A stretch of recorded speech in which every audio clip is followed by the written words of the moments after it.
Dear students of class 5, today I shall teach you a poem which is related you your second chapter. आज मैं आपको कविता पढ़ाऊंगा जो आपके दूसरे पार्ट के पीछे दी गई है। तो आओ शुरू करते हैं। Oats, peas, beans and barley grow. Oats means होता है जई, पीज मीन्स आप जानते हैं मटर, बीन्स सेम एंड बार्ले जौ। ग्रो उगते हैं, यानी कि इस पोएम में कभी हमें ये बता रहा है कि हमारे खेतों में oats, peas, beans and barley कैसे उगते हैं, इन चीज़ों को कैसे उगाया जाता है। फिर oats, peas, beans and barley grow. जई, मटर, सेम और जौ उगते हैं। कैन यू और आई और anyone know how oats, peas, beans and barley grow.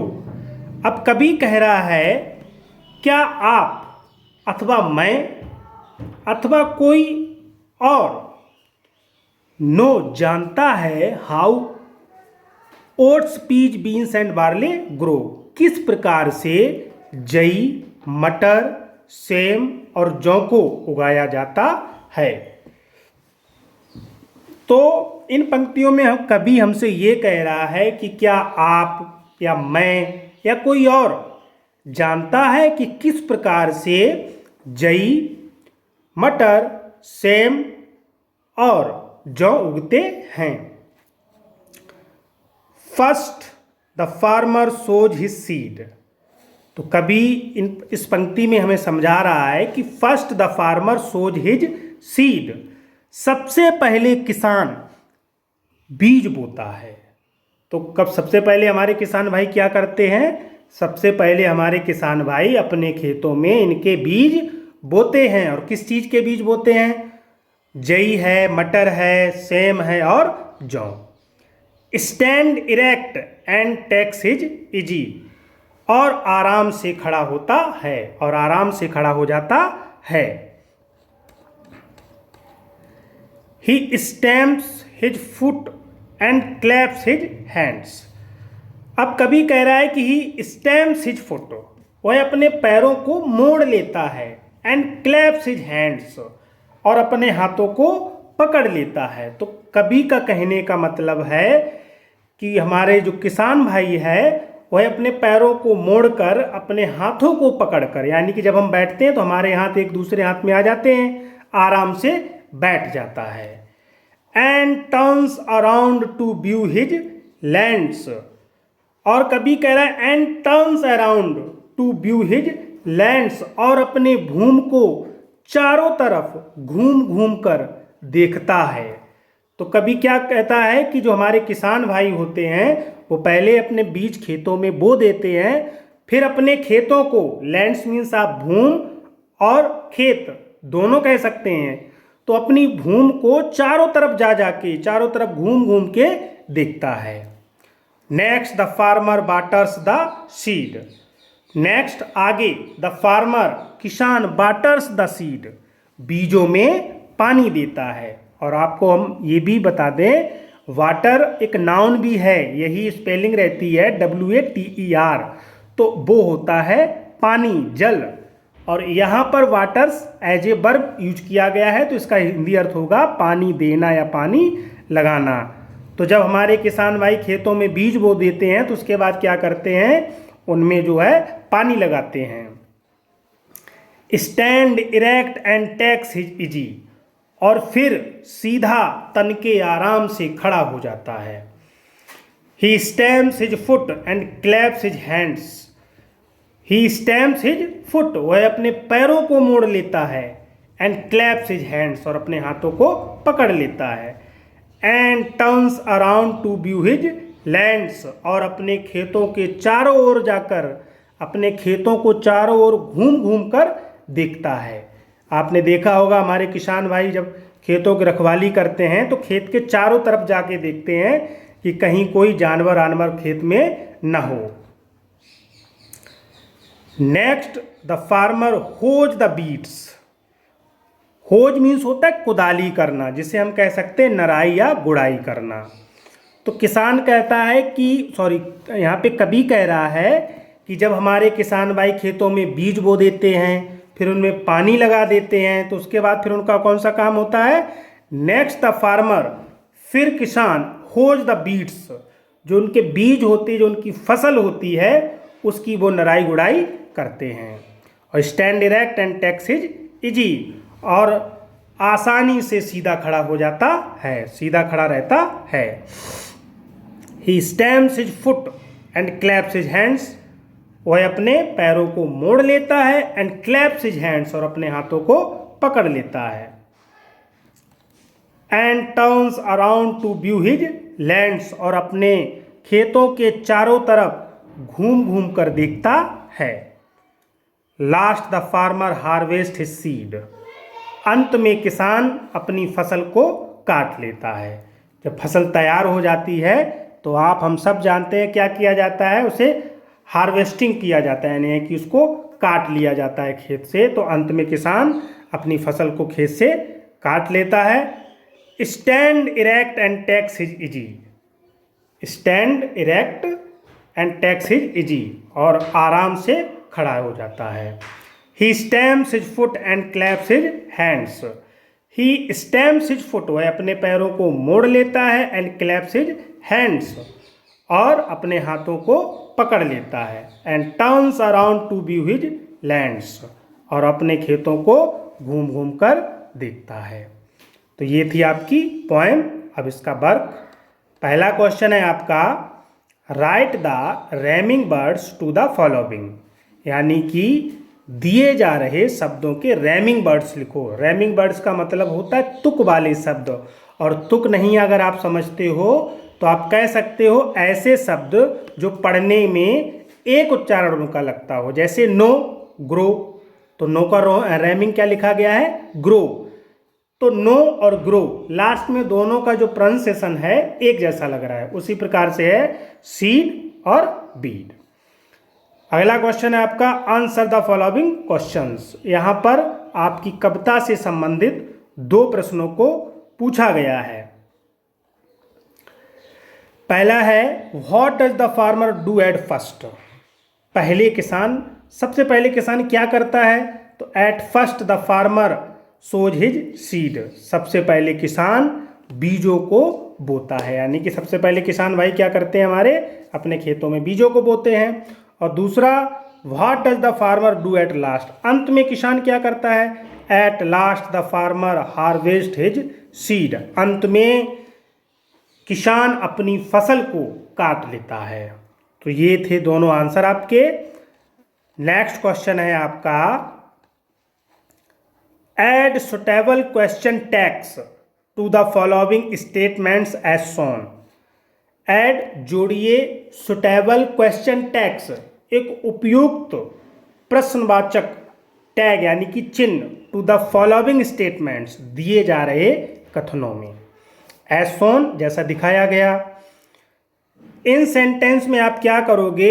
अगर आप देख रहे हैं कि आपको 8 सेंटेंस दिए गए हैं, और 8 के 8 सेंटेंस जो हैं आपके स्टेटमेंट हैं। स्टेटमेंट का मतलब कथन। तो जब आप इनको क्वेश्चन टैग में बनाओगे तो आपको करना क्या होगा कि आपको इंटेरोगेटिव में इनको चेंज करना होगा, इंटेरोगेटिव निगेटिव बनाते हुए, जैसा आपको पहले करके दिखाया गया है। He is working in the field, तो इसका क्या बनाया गया? Isn't he. तो क्या रूल बना हमारा? सबसे पहले हमने जो हेल्पिंग वर्ब इज थी उसका यूज किया, उसके बाद नॉट, उसके बाद जो प्रोनाउन ही था उसको लिया, और अंत में क्वेश्चन टैग लगा दिया। तो ये बन गया हमारा एजेंट ही।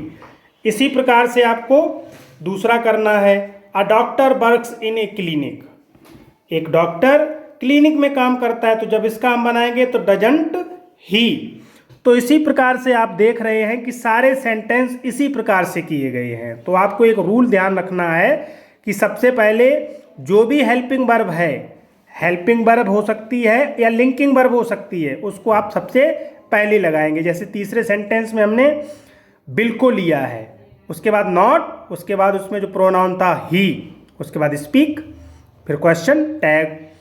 चौथे में भी a boy is peeping into the room, तो एक लड़का कमरे में झांक रहा है।